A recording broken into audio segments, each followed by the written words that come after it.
Good evening, welcome to Rivalz Race Chat. Clinton and Adam here, as we usually are. Having technical troubles as we usually are.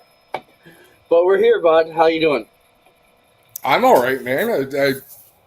I'm struggling watching you the last 90 seconds or so.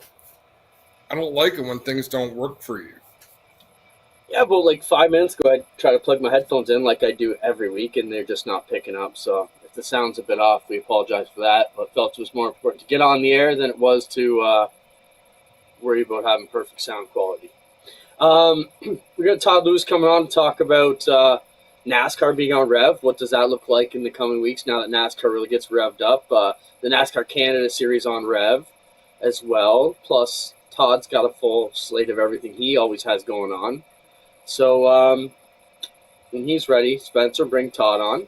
Stewart Friesen is scheduled to join us from Florida. It's an off night for Stu, so hopefully he's at a restaurant somewhere, going to chime in and find us that way. Doug Leonard will join us as well to talk about how the World of Outlaw week went, to kick things off at Volusia, and what happens next for the Outlaws, and talk about coming to Osh weekend. Talk about trash control detection, Adam, which is interesting. The sanctioning bodies over down under are starting to take some serious action. I like it. We'll talk about that. Of course, Burger Bar Videos of the Week, a bit of a photo dump, and whatever else we want to talk about.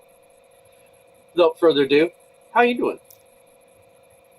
I'm doing all right. I can't complain. Racing season is upon us, so I've been watching a lot of racing from Florida.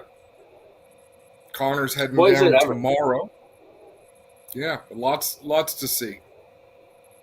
Congrats to Glenn, picked up a Gator.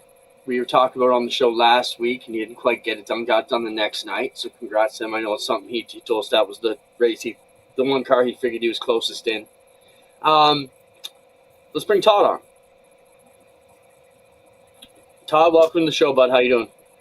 Just like that, he's here. Hi, guys. Doing very well. How are you? This is a good time of year. Racing season's really getting going. It kicks into high gear now, and I believe it's 38 consecutive weeks of NASCAR racing. Cup isn't on every weekend. They have one off weekend, but it's 38 consecutive weeks of NASCAR, either Trucks, Xfinity, or Cup, or sometimes all of them. No, exactly. There's so much going on. And Todd, fill us in, fill the viewers in on sort of how your position and everything has changed here over this offseason. You've added a couple of more hats, if I'm not mistaken. At least one. That's sort of a work in progress. That's I'm really excited about, because I've had conversations with you guys and just about everybody else at racetracks in terms of what can we do to get more people involved and more partners involved in the NASCAR Canada series. So with Rev TV taking over as the broadcast production arm for the NASCAR Canada series this year, as they brought me in, gave me a good title and everything, Director of Motorsport Partnerships, which is a pretty good title if you ask me. It's so what it basically means is I'll get to work with teams, I'll get to work with tracks to try to help them in any way I can. If there's things that Rev TV can do to help them, I will be helping to facilitate that. Some of the things we want to do is get more people out to racetracks, so that's part of what we're going to do. One of the things I've been involved in fact, I was just writing an email before I jumped on with you guys, is at the Canadian International Auto Show, which kicks off this weekend in Toronto, is we've got a couple of NASCAR Canada vehicles in the display. Rev TV has a stage set up where I've done interviews with racers the last couple of years. So we've set the 3 car of Jason Hathaway and the 84 of Larry Jackson are both in the show already on either side of the stage. We have a number of drivers who are going to join us on the 22nd of February to do an autograph session for NASCAR Canada, and we just want to put the series out in front of as many people as we can. They had over 350,000 people come through the show last year, so getting it in front of that many people we thought was kind of a good idea. So cars on display, videos explaining what Rev TV is, and that we're now the home of the NASCAR Canada series, drivers showing up and autographs and interviews. I think that's a good first step to kind of kick things off. So super excited about it and looking forward to getting going with that this week. While we're on those terms, I see some folks are talking about Motorama already. What kind of presence will Rev have at Motorama this year? There will be presence. Will be. We're sort of still working on finalizing details of that, but expect us to be part of NASCAR Canada. Will be back again to have a huge display at Motorama, so expect us to be part of that as well and be involved. I know I'm planning on being there for all 3 days, which I get to do this year because it doesn't conflict with one of my other jobs. It does most years, but it doesn't conflict with the Firestone Grand Prix of St. Petersburg presented by RP Funding. So I get to go this year. It's the week before. That's awesome. So you're still, have you had to give up anything, Todd, in terms of jobs that you would have done in the last few years, or is this just all in addition? The schedule is so far lining up pretty well for I'll still be as I said, I'm going to the St. Pete IndyCar opener, which I've worked the last number of years as the track announcer, so I'll get to do that again this year. Obviously that doesn't conflict with the NASCAR Canada schedule. The Ontario Honda Dealers Indy Toronto also does not conflict with the NASCAR Canada Series schedule, so I'll do that again this year in the same track announcer role. So it's going to be a hustle back from Saskatoon, I'm thinking, to race on the Wednesday and be back in time for the Indy the following weekend. But looking forward to that as well. Yeah, we tend to play that schedule roulette every off season too, waiting for them all to come out to see how many conflicts we're going to have. We've been fairly fortunate of last year's. Todd, when we look towards the NASCAR Canada Series on Rev, obviously for those us insiders, we know there was sort of a request for proposals sent out by Rev to see how that was going down. How has that been? Has the response been good? Obviously you can't really say too much now until you're ready to make your official announcement, but has the response been good? Do you feel like things are headed the right direction down that path?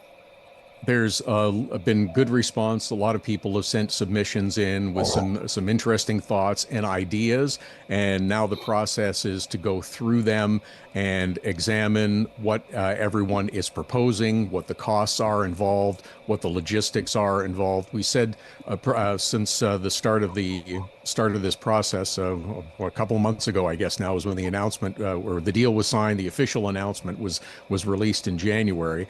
Is we want to do as many races live as we can. So live racing with a longer television window of, we're figuring 2 hours per race is ideally what we'd like to do. So still working through the logistics of that. Probably be another few weeks before those details are finalized. Man, that's such an undertaking, and I only say that, Todd, because we've been involved in live television before, and all I remember from that was there were so damn many meetings that it would blow your mind, the amount of planning and detail that went into it. So I imagine you've got a pretty full. Yeah, you like meetings as much as I do, don't you, Adam? Yeah. I love me some meetings. Yeah, there's I tell people, I read a book I don't know how many years ago now. It's called The 4 Hour Work Week, and it's a terrific book. And the number one thing I took out of it was avoid meetings at all costs. They are the biggest time wasters. So I do my best to avoid meetings at every opportunity. Some are necessary, I'll give you that, but avoiding as many as you can, you'll keep a lot of your sanity. We're talking a bit about Daytona here, but Indy 500 is also close to your heart. I get asked a lot, will we see Kyle Larson at our Schweeken race? I don't think so, because there's a high limit race on the Wednesday. But Todd, maybe you can back the logic up, and I don't know anything official, but it just seems to me like as they get closer to that 500, we're talking about a week, 10 days, 14 days out of the 500. I have a hard time believing they're going to be wanting him to play around on the dirt that close with that investment. Like, now we got months to heal, you break a leg, something, but I don't know. Do you think I'm on the right path by thinking they're going to be trying to keep him out of this crazy stuff? He likes to race, and he races everything as often as he can, be it the Indy 500 or be it a little short track in the middle of the week when he's not racing in the Cup Series. So I wouldn't say it's foregone conclusion that he won't. Never hurts to ask. Never hurts to ask. So I'm really keen to see how he does in the 500 this year, though. After having done one now and getting it underneath him, because it's like everything. I mean, it's not a regular race. It's obviously it's a 500-mile race, but there's so much that goes into the day. It's a long day. In fact, it's weeks of preparation and practice and qualifying, and it's a weird qualifying procedure. So it's different than a normal IndyCar race. But now having done one, I think he'll be much better prepared for the second one, and I think he's got a real opportunity to do well. And in my opinion, and disagree with me if you wish, Jimmy Johnson's a perfect example of how hard what Kyle Larson is actually doing is. Here's the most successful NASCAR driver ever, steps out of the seat for a year or two, comes back, and he's an also ran. He's a field filler. Take Kyle Larson, he doesn't run Indy cars on a regular basis, so he doesn't have all those frames of reference, different racetracks, different experiences. He had to learn everything he learned in the month of May last year. And did a pretty good job absorbing as much as he could, as quickly as he could. A little bit of testing and as much practice as you can get. The other thing with Jimmy Johnson too is that they're at very different stages in their career. Johnson was done with Cup when he finally went over and had a go at IndyCar, and it's so difficult. It's so different from anything that he'd ever done previously. Larson has also raced a lot of other different cars and understands that they feel and operate differently, and he's at a different stage in his career. So I think the opportunity for success is much greater for Kyle Larson. Switching back home here, a little bit local, back to the NASCAR Canada Series. Todd, as you know, we're intimately involved with the APC Series and the broadcasting there. I think both series, NASCAR Canada and the APC Series, had this kind of aura of doom and gloom around car counts last fall. And then we came back and the APC Series was great.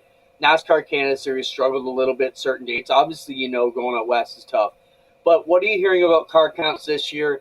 Anybody new? And maybe you can't release anything, but, are you hearing we're going to have some new guys, new blood in the series? What's the take on it from the team side after going to the annual general meetings in Toronto and Montreal?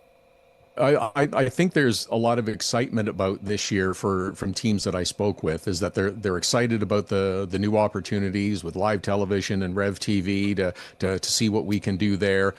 Interested in more support for the series. In addition to the race broadcast, there's other shows and programs, or shoulder programming, if you want to call it that. Be it on YouTube, be it on social media, or be it actual on television properly. These are other things that want to get looked at in the days, weeks, months, and years ahead. This is not just a 1-year deal. It's a 7-year agreement. So there's a lot of excitement there. I have heard some discussions about new teams and new drivers coming in. Some teams may be adding an additional car for some events or for all events. The Western Swing, it's a challenge. I think it being shortened up again this year to its more traditional Saturday, Wednesday is going to help a little bit. We're not going to Newfoundland, which was another super big challenge for the teams last year. Riverside, there's a lot of excitement and interest in Riverside because everybody that goes there loves racing at that place. So I think we'll be okay. I don't think you're going to have 30 cars at every race, but we didn't last year. But I think we'll be okay in terms of car counts. Right on. Is your head spinning, Todd? Because you were always involved with numerous race teams because you've done PR work for many years, but you were never involved with all of them the way you are now. It's different, but it's an exciting challenge, and I'm digging in as best I can. This is as close to having a real job as I've had in a long time. And I always tell people is if I can avoid getting a real job, then I'm winning the game. But this was something that we talked about for a while, that I put my hand up and said I'd be interested in getting more involved. I'd be interested in doing more things because I've lived and breathed this series as so many others have for a long time, and I don't think enough people know about it. I think it's undervalued, and I think there's way more that we can do to help it grow and help it prosper and bring the great entertainment that they provide to so many people that do come out and see it. And I said at both general meetings in Montreal and Toronto, I said, that I've had the opportunity to work on a lot of different series. You mentioned IndyCar that we've talked about earlier. I've worked on a lot of other shows and a lot of other series in both Canada and the U.S. Formula One, all the way down to like little dirt tracks and quarter miles. And I keep coming back to this series, and I will put the entertainment of this series up against any other that I've participated in. It's worth the time to go and see it firsthand and experience it. And as we often tell people, once you come out and you experience it once, then you keep coming back because you want to come back. NASCAR kicks off this weekend at the big track. It's a place you like. I mean, is it just all circumstance and the pomp that goes with it? I think I went Sure. last. Probably 3 out of the last 4 years, maybe. And I mean, I'm definitely it's one of those things where like a month ago, I'm like, I don't care. I'm not going to Daytona. Now it's the week. I'm seeing all my friends down there. Damn, I wish I was in Florida. But it never seems to let us down with the drama. Daytona is just a place you've got to check out. And I try and tell people, if you've never been here, just the size of it. If you've been a short track fan your whole life, until you've actually experienced it, it's unbelievable. What's your thoughts on going into the Daytona 500, Todd? Isn't it something just to see that cluster of cars come whipping around the corner at 200 miles per hour, and it takes your breath away at the size of the track. Well, if you like short track racing, that's great, and that's what you want to experience. This is a different kind of racing, and you're right. It's the biggest race of the NASCAR Cup Series season, like the Indy 500 is for IndyCar. It's an enormous event. It's the tradition and ceremonies prior to the race, and the teams that have to work so hard just to try to be in a position to do well at the end. And there's so much of it that isn't under your control because it's restricted in terms of speed and drafting, and you need so much help. And there's so many other circumstances and variables that are out of your control, and you're just kind of along for the ride. And it's that way too, whether it's Xfinity or the Truck Series or even the ARCA Series, which I'll do the plug, is also going to be live on Rev TV this weekend, because they're also carrying the ARCA Menard Series now live in Canada, which is great because you get to see Chase Pincedo and Jason White and Amber Balkin and those guys, and get them to race on at Daytona as well. But just going to historic tracks like that, whether it's the giant tracks like Daytona, or as some went to see it at Bowman Gray, whether it's one of these great historical tracks, it's an experience that like no other. So yeah, super excited for a weekend full of racing. Unfortunately, I won't be there either. I'll be at the auto show this weekend because there's the other job. This is not the paying one, but I get to host the Canadian Motorsport Hall of Fame induction ceremony this weekend. So that's cool. Worth staying home for. I'm so pumped up about John and Frank Caselli getting into the Canadian Motorsport Hall of Fame. I shudder to think what their speech might be like. But that's all part of their charm, Todd. And without them, we wouldn't have Flamburgers, don't you think? That's it. There's new apparel coming out this year featuring the Flamburger at Flambro. So they got some cool stuff. Does it get better? Up. That's awesome. That's awesome. Yeah, super excited for them and for everybody else that's getting in as well. It's a really it's a special honor, and I'm really happy for everyone.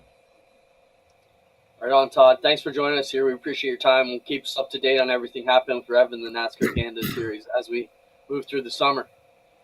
Thanks, guys. Talk to you soon. Hey, one last question, Todd. Bring him back, Spencer. First-time winner or repeat winner this weekend at the 500, do you think? It's a total crapshoot, so it is. It's so hard. Your logic doesn't matter. Flip a coin, right? There is no logic. It's survival till the end, and then hope that it falls your way. It's just hope you're hanging on and you're the first one there at the end of 200. Right on. It's going Thanks, to be Todd. someone named Kyle. Could Really? be. It's going to be someone named Kyle. Larson or Bush. One of them's winning this weekend. Yeah, and wouldn't that be a great way to start? Wouldn't that be a kickoff? Big time. Big time. All right, we'll talk to you Todd. soon. If not, we'll see you at Motorama, Todd. Cheers. Right on. Always good to have Todd with us. Good working buddy, too. Our next guest is ready to jump in as soon as Spencer flips the switch, and we'll get Stewart Friesen joining us from, looks like hazy Daytona Beach in the evening. Yes, from a broom closet somewhere. What shadow he's hanging out under, but it's good to have Stewart Friesen going to join us here. Stewart, how's it going, buddy? Thank you for joining us on one of your off nights. We appreciate it. Yeah, it's going great. Unlike Todd's background, mine is live here on Daytona Beach. Out with the guys tonight, having some fun. Dickie Larkin's with us, and Bart DeRocha from Bart Contracting, and our dirt guys, and we're here at the ocean deck on the beach. Had some dinner and a couple drinks, and getting ready for the start of our second half of our speed weeks. Stewart, your schedule is so intense over the course of a season. How nice is it to be in the same state for like 5 consecutive days? It's good, yeah, and we'll take Florida. The weather's been great the last 2 weeks. 5 nights in a row at Alltech of mid 70s, low 80s every day. The next few nights are looking pretty nice here. Maybe a chance of rain Thursday. It's kind of touch and go on Friday, so we'll see. But great weather here in Florida, and it's been a good start for us so far. Stewart, busy week for you. Obviously, you've got the modifieds, dabbling in Volusia when you can, and then the big track seems to take the focus this week.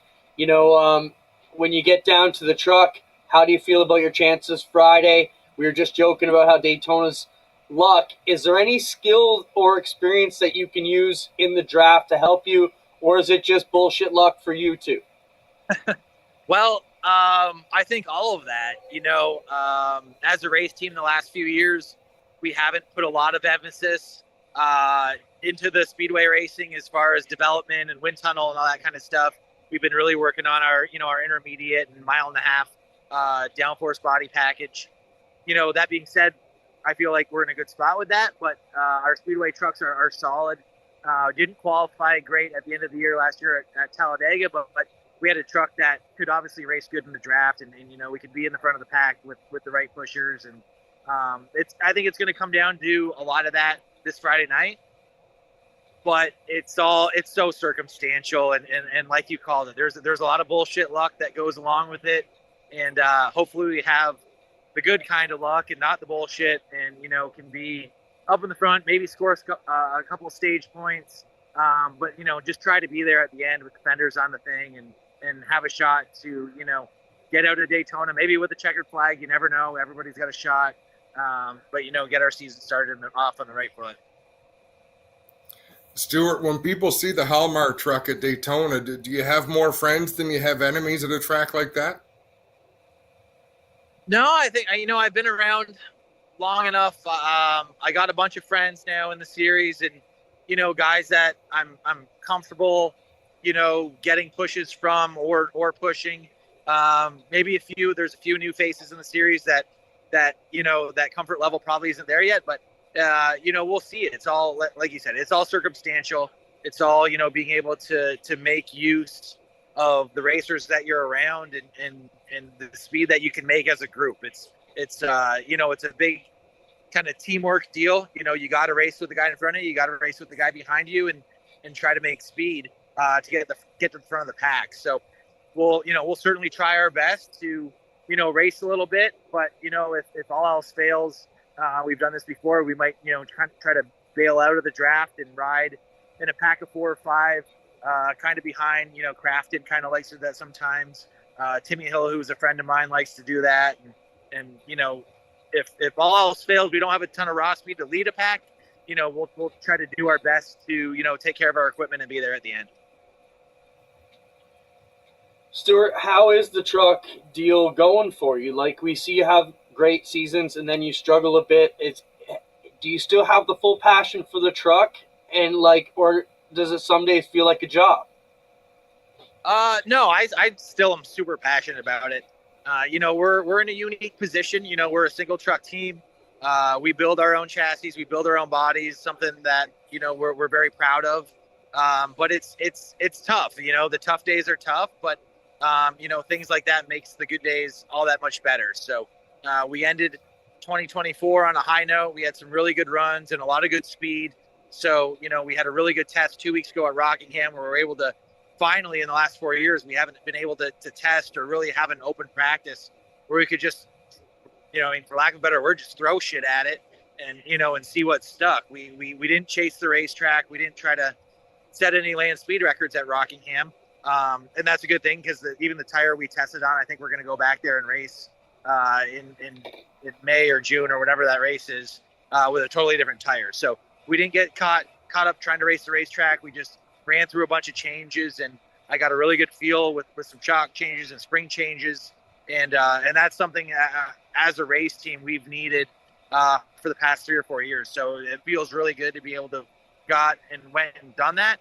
And hopefully we can apply that to, obviously not Daytona this week, but, all the bigger races coming up. Daytona, Atlanta is very tough. It's very drafty, and I think we have a really good truck for Atlanta as well. That's something that doesn't make a ton of downforce, but also doesn't have a lot of drag either. So we kind of got a hybrid truck for Atlanta that we got ready to go. And then, hopefully at Vegas, we can kind of apply everything we've learned over the off season and pick up the pieces where we left them at the end of 2024 and hopefully get ourselves in the playoffs this year. Stewart, I don't want to keep you much longer. I know you got a bunch of friends waiting. What will make you happy this year in terms of a win count in the trucks and on the modifieds? Oh man, if we could get one again in the trucks, that would be awesome. And I think if we can get one early, then it'll kind of paint the picture for the rest of the year for us. But making the playoffs is a big goal of mine. The Truck Series races are so hard to win, no matter what. There's a lot of circumstances. There's a lot of stuff that usually happens towards the end of those races. There's a lot of green, white checker deals, but like I said, I think we've learned so much the last 3 or 4 years. We were able to apply that at the test and learn a lot about ourselves and our trucks. And I'm really excited for the season. One win would be great. Obviously, more would be better. The modified stuff, man, it's been business as usual. Can't thank, Chris Larson and Halmar International, all my guys, enough for, what they do. And the week that we had at Alltech last week, we won 3 out of 4. It was just amazing. Just a great race car. Really were able to pick up where we left off at the end of the 2024 season and with some good speed. So really looking forward to Volusia. We open up there tomorrow night. We'll truck practice on Thursday, then beat feed over to Volusia for the modified race Thursday night. And then, obviously the truck race at Daytona Friday, and then back to Volusia. So we have a lot of races on the schedule, and, we'll just take the wins where we can get them. So you never know. I hate to put a number on anything like that, because you never know when your last win's your last win. But all we can do is just put ourselves in the best positions we can, and I'm pretty confident where we're at right now with everything. Okay, I got 2 quick ones, then we're gonna let you go. First off, there's rumors you could be driving a Steyr sprint car in the Outlaws at Oshweekend. Have you talked to Glenn about that? And we're close to that, right? I have talked to Glenn about that. He told me he'll have a car ready for whenever I want, so that's a good thing to have. And we got those outlaw races at Oshweekend, circled on the calendar. Really, want to be there for that. I think I'm like 90% sure that'll work out to be able to do that deal. So really, really pumped to be able to get back to Oshweekend in a 410 and have a little fun. All right, last one I got for you. Okay, the internet goes wild. We see the shit all the time. They're always joking that you get the breaks at the Deo race, and then you go out and pull the pole for the first 2 races. Like, do you and Deo just bullshit about that and laugh? Like, what can you do, Stuart? Like, I'm in that position. About it. Like, yeah, I'm in the Deo position, right? So I'm confident he's running a square game, and you just got shit-ass luck. But talk about pulling gas on the squat. for the amount of times we've drawn 1 or 2 or up front somewhere, we've drawn 11 or 12. I mean, the redraw is nothing more than just playing roulette. Every number has the same odds. Drawing 1 has the same odds as drawing 12. We just got really lucky. I drew 1 off of a hat the first night. We had a young fan in the grandstands from down here that cheers for us. He drew a poker chip, and that had a 1 on it the second night. And then, the third night, that same fan was there. My buddy, he left with one of the trophies and a shirt and everything. And we were the last one, or second last one, to redraw. The third night didn't have a great heat race. And it was 1 or 8 left for us. And I was laughing because I was just hoping we could get 1 again. Just not only a great starting spot, but just to really fire up, the folks on the internet that think that, everything's a conspiracy theory. But he ended up picking 8, and we squashed it. Had some drinks with Deo the other night, and he goes, I was sick to my stomach. I did not want to see you draw 1 again. But it's just part of it. I mean, the best thing we can do as a race team, the whole Halmar team, is put ourselves in position to be in those redraws. And then, if you're in them enough, the odds, sometimes they go your way, sometimes they don't. I've had some good luck recently, obviously, with some good draws, and hopefully with Volusia the next couple nights, and hopefully we can be fast enough to get in redraws. But it's a very tough track to pass on. It's very fast. So if we can keep that luck going on the draws, I wouldn't be upset with it all too much. I mean, I'm sure some people on the internet would be mad about it, but I wouldn't be. Thanks, Stewart. Well, you're doing them a favor, Stewart. They got to be mad at something. Well, exactly. I mean, if they can't bitch about me on the internet, they're going to be, taking it out on somebody else. So if I can be that guy for now, I'll play that role. Have a great time this week, buddy. Thank you, guys. Yeah, we're here at the Ocean Deck. Great spot, bar, restaurant on the beach. Enjoying an off night, like you guys said. And thanks so much for having me on. I'm glad there's enough service for this thing to pick it up. And thanks to all our great Canadian race fans, all our friends and family for tuning in. We'll see you guys very soon. Hey, you ankle deep in the water? Because I've been to the Ocean Deck, and you got to be, you're that far away from the restaurant. You got to be damn near the water. Tide must be out. I'm kind of outside the big noise, but I'm very close. You want to? Maybe we can see how cold the water is. No, it's all right, buddy. You can go for it. I don't want to get my sneaks wet, but don't get a soaker for us. Oh yeah. It's pretty cold. It's pretty cold. I saw some people swimming in there earlier. They're definitely braver than me. Have a good night, Stewart. Thank you, bud. All right. Thank you, guys. Cheers. It's always awesome when we can have the guys right on the scene join us. And it's awesome that Stewart would take some time for the Ocean Deck. You been to the Ocean Deck, Adam? I have, yeah. So we used to stay. There used to be a lot of motels in Daytona, Clint. And slowly but surely they've all been demolished for bigger hotels. But there was a road off of A1A that had a few motels right by the pier, and we stayed right down there a couple of years. We're really close to where the Ocean Deck is. But like I said, they're all gone now. They've all been bulldozed to build the new pier area and some of the bigger hotels. And my Ocean Deck story is I've been there a few times. When I go to Florida with T-Mac and the boys, they took me to the Ocean. They all love to eat there. Food's crazy. Last Daytona, when it got rained out from the Sunday to the Monday, I was down there with Dan and Cheryl from Epic Racewear. And we all went to, I said, we got to find something to do. So I started calling around, called the Ocean Deck. They had a reggae band on the Sunday night. We roll in there. Well, isn't everybody from NASCAR Canada hanging out in the bar there? So we had a great time and caught some reggae on the Sunday. Let's jump into another guy fresh with a Florida tan. Or a sprint car windburn. Not sure what's going on over there, Dougie. Just bugging you. Good to see you back, bud. First, you guys kind of got teased, right? You fly down, you get a couple days of race, and they say go home for 3 weeks, figure out your life, and then come back, or what? Like, how's Volusia going, bud? Yeah, no, that's basically what it was. Go down and do 4 days of racing, go home for 3 weeks, and pretend like we're in the off season again, and then come back where you just were, and then start your season and get right into the meat of it. So it was good. I mean, we had 4 great events, well attended. car wise. Everyone seemed to be really happy and everything went smooth. And like I said, take those couple weeks off and we'll go back and do bike week. Doug, is it just me, or was there very little carnage from your 4 nights at Volusia? There really was. I mean, a little bit on the last night. I mean, Bill Baylog had a horrific wreck there in turn 4, but most of them went off fairly simple. Not a few blown motors and all that stuff. I mean, felt bad for Emerson Axum. He let it right from the get go, and it looked like he was going to get his first win, and just unfortunately, I mean, spun out on his own in turn 4. But we really didn't have that much carnage and all that stuff. A few flat tires and all that stuff. And really Bill Baylog was the one that wrecked the hardest. Mm-hmm. Doug, it seems you and I talked a lot about car counts now, gearing up for Ash Weekend, but, you know, there's obviously a split between High Limit and World of Outlaws a couple years ago. You guys, you know, I don't want to say compete, but you do. You vie to fill up your fields. You know, we're quite confident in the field that Ash Weekend's going to bring with the World of Outlaws.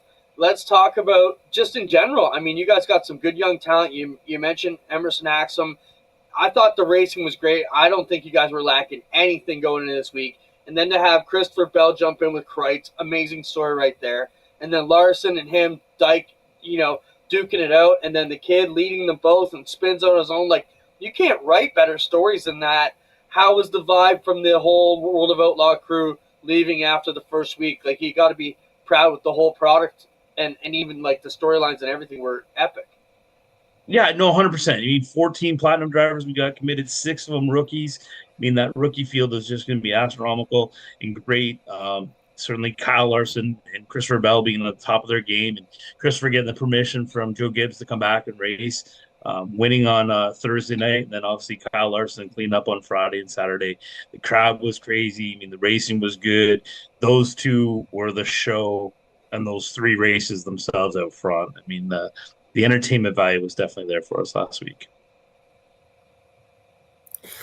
What other places you go through the season, Doug? What brings the most fun to you? Like, what events bring a lot of outsiders? Because if you go to some events, you're going to have your core group of outlaw racers, and they're all in their comfort zone. What events do you go to where there's a lot of outsiders that come in and really stir things up, aside from, of course, Speed Week? Yeah, I mean, obviously we know Knoxville Nationals is a big one. I mean, everyone wants to be there for it, but probably the race of the year last year, and no one would have thought of it, was Jacksonville in Illinois. I mean, we went green to checkered. It was a 9-minute feature. High Limits had rained out that day, and a bunch of their competitors had come over, so car counts were through the roof, and it was probably the event of the year. It was a bullpen of a racetrack, but wow, what a race! And we have to do it from the inside. I mean, the flag stands on the inside, so as a race director, you're just basically turning in circles, trying to keep up with the whole field and all that stuff. Carlton Reimers certainly helped me out and would take over one corner, and I was trying to get the other, all that stuff. But yeah, I mean, when you do a 9-minute feature and get everybody through in a green to checkered finish, it's pretty good. But you never know. You mean, some of these drivers just don't announce that they're going to show up, and all of a sudden they're there, and you can never predict the field. Brought you on a bit, Doug, to talk about Super Dirt Car Series, Big Block Modifieds going back to Volusia. Why should fans tune into Dirt Vision this week to check out the series you used to be the race director in before you moved up to the Outlaws? Yeah, I mean, certainly they kick off tomorrow. Before I left, I had the privilege of rooming with Dean Reynolds for the night before I headed off to the airport. Talked to him. He's going to be in the low 40 count, he said, for car-wise, so he seemed to be really happy with that. I see through the messages that went out today that load-in went really well, and they're going to load in tomorrow. So certainly it should be good. I mean, Stewie was on earlier talking about the 3 races he's going to run. I think Dean said of the top 10 he has 7 of them in points from last year coming down to commit for Volusia because it's a non-points night. So, again, the racing should be good. And then the World of Outlaw late models get in there Thursday, Friday, Saturday. So, again, 2 stout classes and all stuff with huge car counts right in the middle of Speed Weeks with Daytona just on the Sunday. So the crowds should be booming. We had a record crowd on Saturday ourselves, and it should be the same thing this week. Yeah, the place was just overstuffed with people. Doug, what does Dirt Car do to encourage teams? Obviously, they want them to come and race in Florida, but it's not about the payouts because it costs a lot more money to be there than you can win. and their non-points races. What brings 40-plus cars down there every year? I think it's the racers just that have the itch. I mean, it's been a long off season for them, especially for the Super Dirt Car Series. I mean, even ourselves, we end in November, and it's a long off season for those guys before they start racing in April. They just want to do something, so they're going to go down in February.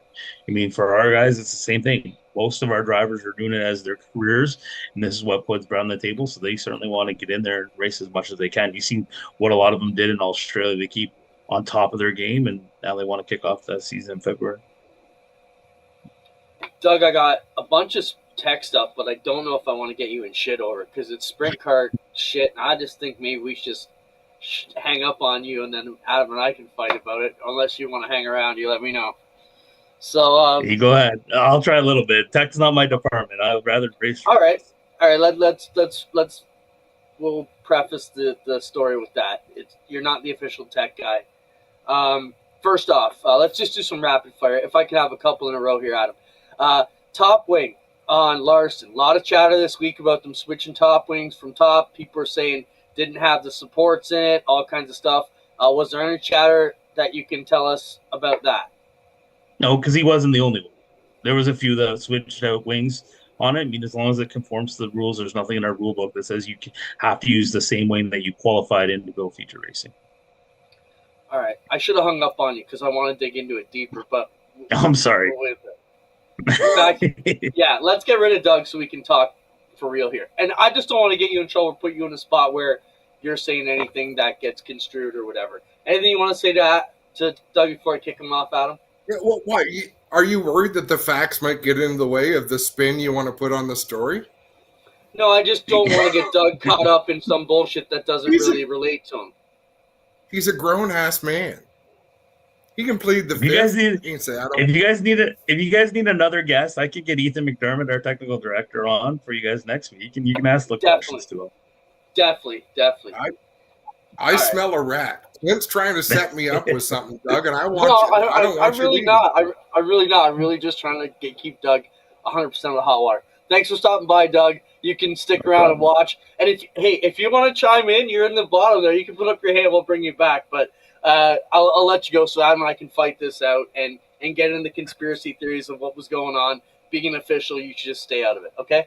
That's not a problem. I'll stick around. I know Harper's out in the living room watching, and she just had one question, and she says, is Clinton still going to let me to have those 3 days off of school? And I said, I'll ask. Of course. There you go. Of course. Harper, it's settled. Clinton's going to sign you out of school for 3 days.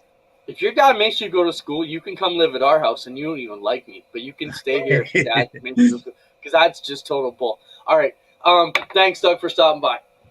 No problem. Anytime, guys. Let me know. Seriously, not trying to say up at it. So there's a lot of talk this weekend about Larson's wing not having proper supports inside of it. And they're saying it collapsed because you have to have a flat wing. No longer can you run a dished wing. And they were actually checking that at post-race. So they're saying it doesn't have proper supports in it. Somehow at speed, it's flexing, creating a dish, more downforce, and then they're switching it out. So I just didn't want to get dug in the middle of that because it's a tech thing with the World of Outlets. So there's a lot of chatter about whether they were letting it happen or not. So they've built a better wing. This is the trouble. This is the trouble with rule makers and technical inspection. It's hell of a gray area. Tech the car. You don't tech the car at speed on the track.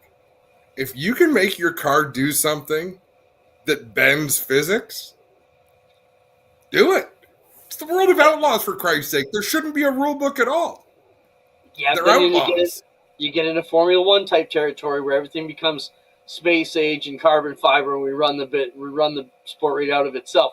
But you bring up a fantastic point, Adam. You don't tech the cars at speed. So, the measurements the wing had, let's just say, for shits and giggles, that's what's happening. We don't know. I mean, we're reading internet conspiracies, but it's totally plausible. So inside these big aluminum wings, they're a certain, probably, I don't know, what we say, a foot or two thick. Well, they have spars in them, kind of like an airplane wing that supports the down pressure. Well, they're saying you take those out, you put in an elongated sheet with slotted holes, and that can easily conform to whatever spar you've got inside the wing. Now, we don't tech the inside of the wing, and we don't tech the cars on 190 miles an hour. So, damn, like, that's a hell of a gray area. So, what are they going to do? Keep in mind, we are in a time in our sport where there is very little ingenuity. These are as store-bought as race cars have ever been before. Right? Yeah. Baseline setup, shock specialists have their secrets. But gone are the days where people would show up to the track with something and all of the competitors be like, holy shit. Let's use Gary Ballou. Let's use the Batmobile as an example. Those days are gone. You don't. So, I mean, anytime someone does find something that is crazy, new, state-of-the-art, where would that work, Clinton? So Volusia is very fast, so you're going to make a lot of downforce on those wings, Knoxville. But most tracks, I don't think you'd be able to get the same effect. I think you'd be shocked.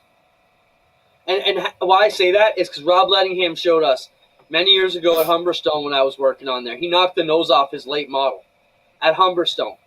And that thing would not turn at all. And I said, Rob, did you knock it out? He said, no, man. I just had no air on the nose. And I said, on a short track like that? He's like, yeah, man, it makes that much of a difference. So I have a hard time believing. You look at them go around Maryville on a night in the spring, and they're kicking off vapor trails, man. They're fast enough to change the dynamics and the shape of that wing. But yeah, I don't know what kind of rule you could put into it. Like, what do? You get Bubba. What do we get? We get Kelly Hallett to stand on the top of your wing and see if it flexes after you come into tech. Like, it's very ingenious. I mean, put a claim rule on. I love claim rules. I love claim rules. You can claim it, but $1,000 claimer on your wing. Go put a $3,000 wing on your car with a $1,000 claim rule. Send it, and I'm only throwing numbers out because wings are probably $1,500 for a run of the mill. But when you want to control cost, you do need to implement things that will cause people not to. Yeah. Not so to do certain things. I think the Outlaw is going to figure this one out, and you'll see us follow it. We have the same type of rule out of Schweeken. If you have a dished wing, you cannot run the little strip wicker bill at the back. If you have a flat wing, you can run the wicker bill. So if you're running a flat wing with the helper and it flexes into a dish, whoo, so we're going to have to figure that one out. All right, good discussion. Next one, Spencer. Show the traction control device detection. Big sprint car races down under this week, and they had this device, Adam, strapped on the car. It's a traction control detection device that they're putting in. So imagine we had all that chatter last weekend about traction control a couple years ago. We put this in, and it logs a whole bunch of electronics. It's testing for stuff. Show the rule if you can, Spencer. I know it doesn't visually look good, but show the rule if you can. And they're governed by the SCCA down there. So this is the rule they have for their sprint cars. Traction control detection systems of any type approved by the SCCA, whether by physical searches and or electronic logging of engine data, which that's what the box we just shown were, are subject to mandatory installation. And as requested by the SCCA SMC officials, penalty for refusal to allow such a physical search, which basically means let us look for traction control, or if you refuse to put on the approved electronic data logging device, which will detect your traction control electronically, you get the same penalty as if you had traction control. So a big swing down under, Adam, here for these guys. And I've been told, and what I've done, the bit of research I was able to do tonight, is all the sprint cars in this particular class have been wired with the electronic wiring harness that they can all plug this box in, and they're selecting different cars throughout the night to plug the box on and go after it. I think it's brilliant. It won't be long before you see that type of stuff around here. I thought it was very interesting. What are your thoughts? My thoughts are, I wonder if it works. Yeah, you don't know. There was one driver down there. Show the Victory Lane podium picture if you got it, Spencer. I can't remember his name. First name was Jock something. But he won the race, the big cash race. Jock Goodyear. won the big race this weekend. And I guess there was a lot of chatter about him because they said, they put it on his car and people were, surprised that he was able to pull it off and be legal. So I guess there was a lot of talk about Jock Goodyear and what was going on down there. But I thought those were two interesting stories that we brought it up. Let's switch gears a bit. ASA National event going on. Kyle Steckley. It was in the drop, Spencer. I don't know if you have the release of the Kyle Steckley released. He's going to be doing, here it is. Rhett Jones Racing signs Kyle Steckley to a multi-year development deal that includes another full season of the ASA Stars National Tour, which has a 200-lap race happening right now at New Smyrna, and a limited ARCA Menard Series schedule starting at Daytona this weekend. So, congratulations to show friend here, Kyle Steckley, and a kid we watched grow up here over the last few years, making it big and getting where he needs to be. Adam, I'm pumped for Kyle. I think he's going to show some great progress and certainly build on what they were able to start last summer. Yeah, I've got the ASA race on the TV right now. Been a couple of really disappointing situations. I've seen a couple of drivers in the top 3 get dumped. Just simple spins from behind, which you don't like to see. Steckley's not in the top 10 right now, but that's really exciting for Kyle Steckley, and it should be exciting for anybody who's a fan of up-and-coming Canadian grassroots racers. Speaking of up-and-coming Canadians, Christopher Bell is in the race, and who's crewing Christopher Bell's car but the Lapsevich family? It's funny. We talked about that today. You and I were discussing who we were going to have on the show, and I said it'd be good to get somebody great from New Smyrna. And we talked about actually trying to tap Ryden to maybe come on the show and give us a live pit run through. But yeah, as you mentioned, got tapped by Christopher Bell and their team, which is awesome for those guys to work on it. I think that's cool. Great opportunity for them for sure. As we said, Florida's still rolling all week. New Smyrna till the end of the weekend. Volusia as well. So lots of racing. If you're a stream fan, Flo's got it. Dirt Vision's got it. There's something for you every night of the week on the streaming services. Go ahead. They did something very cool down in Florida. They had a big tribute to Al Banyard. I saw that. I know Mike Westwood was interviewed as part of that race. It was on, I think it was on Flow. I'm pretty sure it was on Flow. I actually didn't see it, but very cool for them to do a tribute to Al Banyard and the pioneer that he was. They said, I think Daniel Hahn won the 4-day series. So. Oh, did he really? Yeah.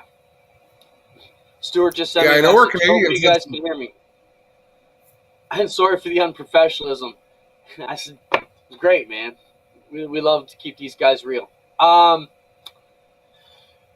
Who else? Jason White. We didn't get to talk Jason White. Hopefully he has a good weekend worthy of us dinging him up next week. He'll be in the ARCA and the trucks, I believe, this weekend at Daytona. So for our Western fans, make sure you check out Jason White. Always a friend of the show as well. As of now, John, who asked, is Friesen the only NASCAR driver planning Osh weekend? He's the only one we've pretty much confirmed so far. You never know who could show up, though. Now Christopher Bell has a history at Osh weekend. Ran great with that Donnie Kreitz family car. So who knows? They're not that far from us in Pennsylvania. The stars could align there. I've also heard people kick around Ricky Stenhouse Jr., but I'm not sure how that would work out. So either way, we're open to it. If there's a chance, we're going to bring him in. We'll pay the bucks to bring him in if they're available. Picture drop. Let's do that one first, Spencer. A couple funky picks came in. Show me what you got, Spence. Oh, this is a big story. Rob Hoskins. Every year at Osh Weekend, if you have mini stock and Thunderstock Perfect Intent, you get added to a draw. Rob Hoskins down in Miska today, picked up his hauler, got some upgrades on it, and he'll be towing to the racetrack in style. So I want to thank everybody at Miska Trailer Factory, and congratulations to Rob Hoskins. Miska's been with us going on multiple years now, and we appreciate their support. So that's awesome. We could give away that trailer to our racers, so thank you. What else, Spence? This is Kyle Larson as a youngster, Adam, and his dad told a story. One of the kids down the road had an outlaw cart. He said they didn't tell mom, just Kyle and him went down and bought it when they were not much older than this, wheeled it back home and said apologies were easier than permission. And course, mom didn't mind too much, and the kid became a massive star. It became his lifestyle with a cute picture of Larson back in the day when he was still just a youngster getting it done. What else we got? Oh, this is cool. Maryville Speedway. Narrowing down the names, perfecting designs. Soon, dirt track will be replaced by your chosen names. Could have their own beer at Maryville. I thought it was cool. Dirt track light. That's a great idea. Dirt track lager. I love it. So we'll see what the names are. So go to Maryville social media now. You can get in on the contest to figure out what the name of the beer will be at Maryville. I love it. What else? I think they should name it Dirt in My. That's not bad. I'll have a dirt in my beer. Was there any else, Spencer? Oh, okay, so here's the cart. This is Larson, not too young after, with the cart. Now look at, why'd we send this out? Because if anybody showed up today with a minivan and a sawed-off, homemade pickup truck trailer, we would laugh, right? This setup would be laughed at most short tracks on a Tuesday, Wednesday, Thursday here when most cars are coming in 24-foot haulers now. But this, it just goes to show you, you can do it. Right, Adam? You can do it. You know what this reminds? I think back to Brett Stratford in his much younger days. He never showed up in style, but he'd unload the thing out the back of a hatchback and go dust the field. Yeah, it still does that. You know me, I'm a huge advocate for not being fancy. Just get to the races, go out there and get it done. All right, Spence, we got no more pictures, and let's roll into our Burger Barn videos of the week. Let's have some fun here and see what we got. Okay, so Adam, I can't figure out. I think these are remote control drift cars, or are they pre-programmed on like a loop? I can't figure it out. Any thoughts? I don't know. They just look too robotic. I thought that was super cool. They just look too, I don't know, robotic. Maybe they are real RC cars. It's like they're being run around by a magnet under the table. Exactly. That's kind of what I'm talking about. Like some kind of automation. These are just stupid videos we find on a late Thursday evening at 2 a.m. Figure we send them in. Okay, keep them coming, Spence. Okay, this one gets sent to me a couple times a week lately. What would you think about Big Rigs at Oshweekend? I don't know where this series is, but it would be awesome. There's our trucker night class right there. I wonder if Randy Slack still has his race trucks. Let's do some hot laps. All right, what else we got?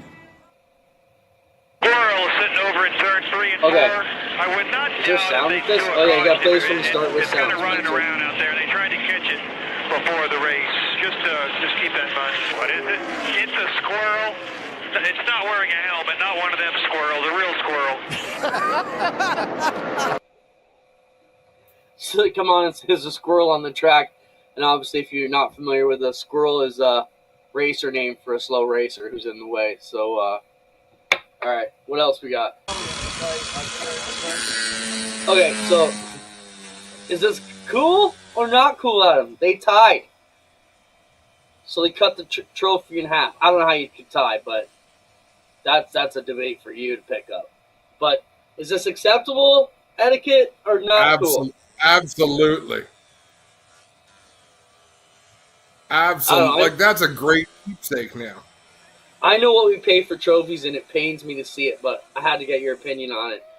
So, I think it's awesome. That video is priceless. All right. I can get behind that. Before we go any farther, let's acknowledge what Fran had to say about John Casey passing away. Used to promote the indoor midget races. A great, great man. I actually didn't know he was still alive, to tell you the truth, because he was an old man 30 years ago. But condolences. Did you ever go to the post-race parties at Niagara Falls at the hotel across the parking lot? No, we would have been outsiders then. So we were just... They'd order in 20 pizzas, crack open about 10 or 15 cases of beer, and everybody would just carry on after the races and bench race. No, never experienced that. What's up next, Spence? Okay, let's go. Okay, so I'm trying to figure out what this is.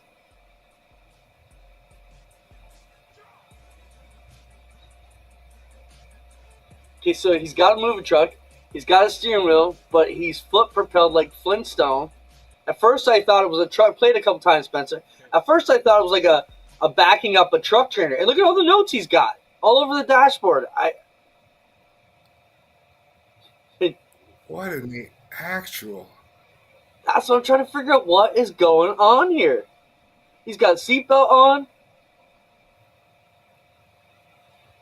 Spencer, you got an opinion on what the hell's happening here? And everybody's watching him back in. Spencer says it's I would like a glimpse. I would like a glimpse into your YouTube algorithm. Mine? It starts with these stupid videos, and this is where they just keep coming. All right, keep going. Now you just told everybody I bring them in. It's supposed to be you. All right. Okay, so getting back to rally. But Adam, just pitching the car sideways with zero fear of it rolling a lip and dying. Like, just show that first jump, Spencer. That thing catches an edge. Oh! At the jump. Okay, play it one more time. Right there. Okay. Not yet. Right here. Okay, drive for the barn. At the jump. Like he steers right for the barn and then pitches it sideways over that jump. Like, wow, crazy. All right. Full send or no send? Definitely all send for those guys. Keep them coming, Spence. Gives it just enough space. Can Perez squeeze past? They're going wheel to wheel towards Vale now. Who's going to be last? Ostrich racing. But what happens when you lose your ostrich? Oh no! Oh. They all lost their ostriches. They all broke loose. They're all disqualified.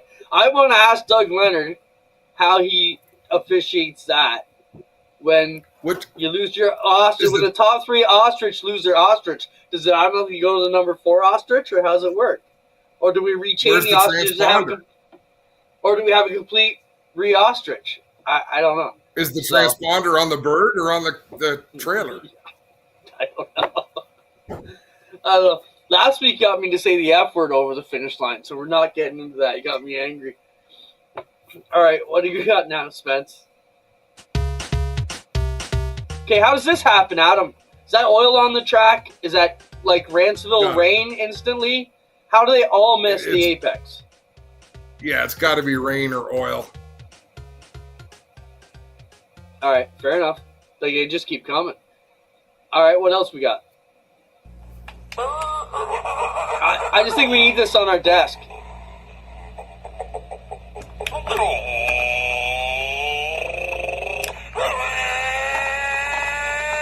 That sounds like Greg Calvin.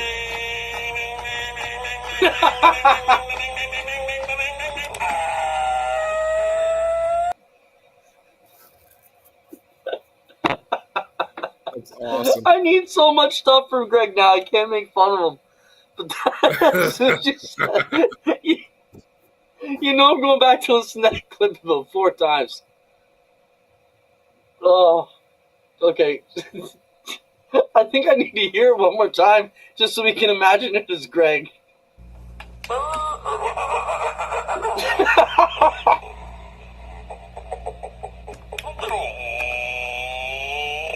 Right?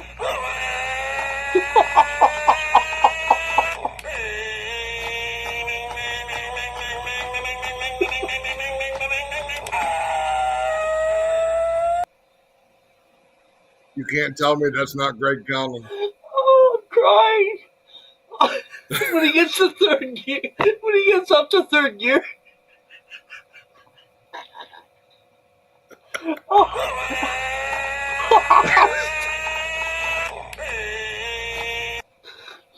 No, stop. Oh, I'm sweating. I'm going to piss my pants. Oh my God. Okay, what else we got? That was a good one to end on. Thank goodness that's it. Oh man, my belly hurts for real. That was awesome.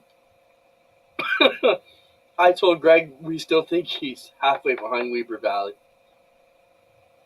Oh, I believe that it too. Man, wow, like I'm crying for real. Thanks everybody for joining us. What a great show. Appreciate Stewart chiming in, Todd, of course, Lewis jumping in, Dougie, and everybody else who joined us. We appreciate being with you here on every week. Whew, racing season's here, bud. It's going to be upon us before we know it. And things are rolling along wicked. We'll have some more cool announcements next week about our weekend. And other than that, man, I think it's I need to go get some food. Fill up this belly. It's hurting. Happy Daytona week. Yes, for sure. Stay safe, everybody. We'll see you around, and we'll see you next Tuesday.